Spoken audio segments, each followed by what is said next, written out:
Mark Slater, and this is a review of the Le Plateau board from BrownCastle Games. I want to be clear here, this is not going to be a full review of Le Plateau, the card game. I'll try and put a link up here to Taylor's trick-taking table review of the game so you can understand how it works. Instead, what I want to focus on here is reviewing this physical object.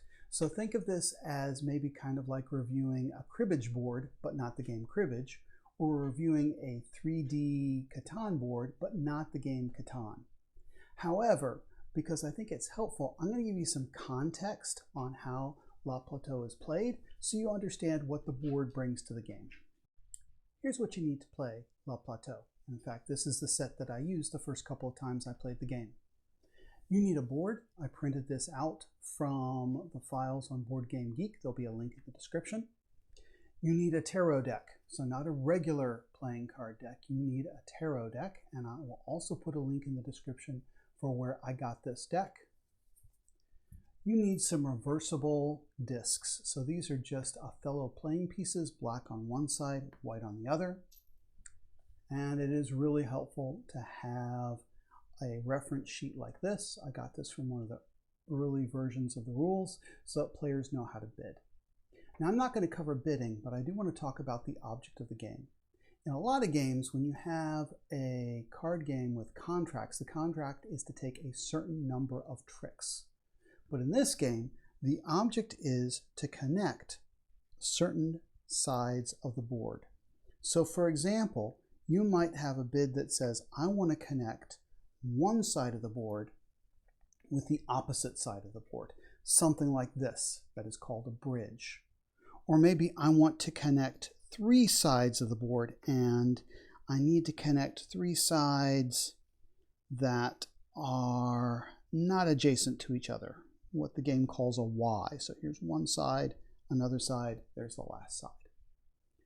That's the object in Le Plateau, to connect a certain number of sides on this board. Now the question may arise, well, how do you make that happen? How do you get these discs on the board? Well, that happens through trick play.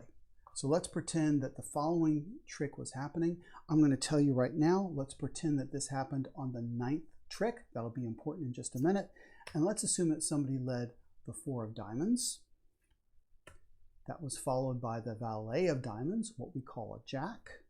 That was followed by the roy of diamonds.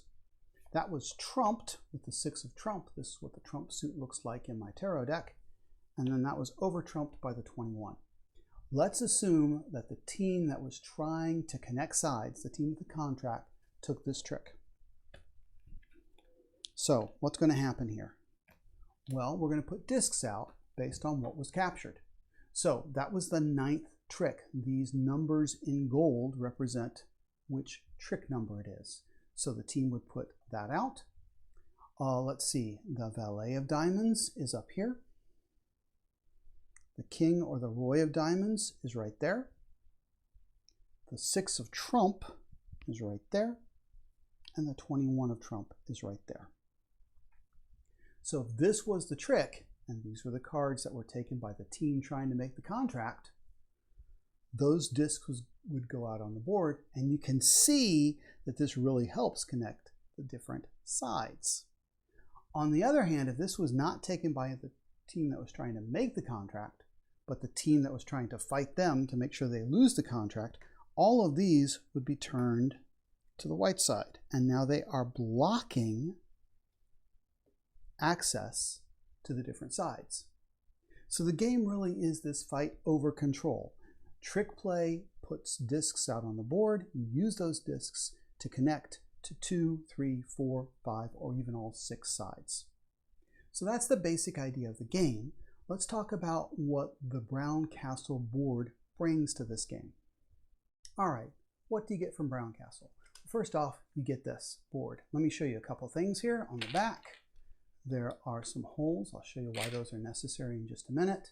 You have this bidding board on the front, and it is connected by magnets to the playing board. Do not open the board in this configuration. Bad things will happen. The hexagons will fall out. Because if I pull this off, you see the playing board that I had printed out. And please notice that you can use these holes to remove these hexagons. That's actually important because for the two-player game, you have a different setup of these tiles, and they include extra tiles that you can use to reconfigure this board for two players. So you get this board, you get the bidding board, you get this bag of discs. So this is a very beautiful bag with this nice pull on it. And what you have here are discs. Mine are yellow, and you can see on one side you've kind of got this river or lightning symbol, and the other side is blank. So you can put these out to indicate whether or not the team has taken that card, the team that's trying to make the contract has taken it, or the other team has blocked it. I am pretty sure that these are crokinole discs, since BrownCastle Games makes a lot of crokinole, but they're nice, hefty. You can see how thick the discs are. You also get this brass bidding pin, so that when you are bidding, you can actually put this pin in the bidding board and then move that to indicate the different bids. Okay, so let me make clear here. What I'm showing you here is the $50 version. You can get a version that is smaller than this. That's called the travel size version. I don't know how much smaller it is. You can also buy this unfinished. So I think what you have to do is do some sanding and some maybe some staining and some assembly. I didn't want to do that. So I paid the full $50 to get the full size here and to get everything nice and finished. So what do I think of this? What are the pros and the cons? So what are the cons of this board? Well, you don't get to pick your disc color. I got yellow. If I didn't like yellow, I'm stuck with it. Other slight concerns, you do not get a rule book, so you just need to print a rule book out from Board Game Geek. And you don't get a box. So this is actually the box that the board came in, and you can see what I've done here is just written Le Plateau on it. So if you're a board gamer and going, well, where do I store this? And you're looking for a box, you don't get a box. The biggest issue that my players and I have seen is that sometimes it's just hard to find the symbols here.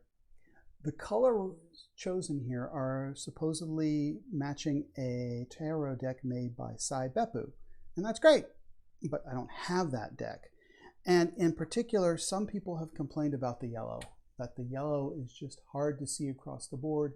Sometimes it's really hard to see without more contrast what symbol is there. What I've done to try and fix the situation is I just, on the back of these, printed stickers that match my deck. So now the idea is if we're playing with my deck, you can see symbols that match. So those are the cons. None of those I think are insurmountable, but they're things you ought to know. What are the pros? Well, the biggest pro is just the presence of this board. It's just great to have this board. People see this and they go, what is that? You've got these nice chunky discs you're putting on here. The whole point of Le Plateau is to build this narrative on this board to try and see, is somebody going to connect the sides? Can they be blocked? What's going to happen? And this is an excellent stage for that narrative. So I'm really pleased to have this, but I'm even more pleased to have the bidding board. And in fact, this bidding board is probably my favorite thing about the entire presentation. So the bidding in Le Plateau can be a little bit difficult, but I just love the idea that I can set a bid here. I'm bidding 4, so I want to make a Y, and maybe I'm doing this as part of a trio for a 6-player, and I'm doing that without the exchange. These are all things that I haven't explained, but they're all encapsulated in this bidding board right here. And then I can pass this to somebody else. The next player can go, well, I got to up the bid. I got to go up from 4. What are my options? So it makes it really easy to pass around the table and then for people to make a decision. Now, this way of presentation does kind of hide some of the logic of these numbers. So in particular, the fewer people that are trying to make a contract, the more the bid goes up, and it goes up by 5. So from 1 to 6 to 11 right there. And depending on whether or not you use extra cards to help tune your hand, that'll go up by 1. You may not see that logic if you are looking just at the numbers here and not trying to figure out why they go up the ways that they do. But again, this is just so helpful. I don't need reference sheets. People can just pass this around. It's very easy to track what the bids are. So overall, was this worth it? Am I pleased that I paid the $50 for this set? Yes, overall I say, yeah, this is worth it. I already knew that I liked the game, so this was a really good presentation of that game. Now, if you're into trick takers, and especially weird trick takers, you might want to go ahead and spend the $50 on this just because it's a really great trick taker. It's a really interesting trick taker, and this is a great presentation. But if you're on the fence or you're going, oh, I don't know about this, please go ahead and print something out first. So in other words, you can make an investment here with just a couple of bucks, make sure that you've got a tarot deck, and you can play the game without all this. But if you like Le Plateau, and I do, I think this is a good investment. Thanks very much for watching. My name is Mark Schlater, and I hope you enjoyed this review of the Le Plateau board from BrownCastle Games.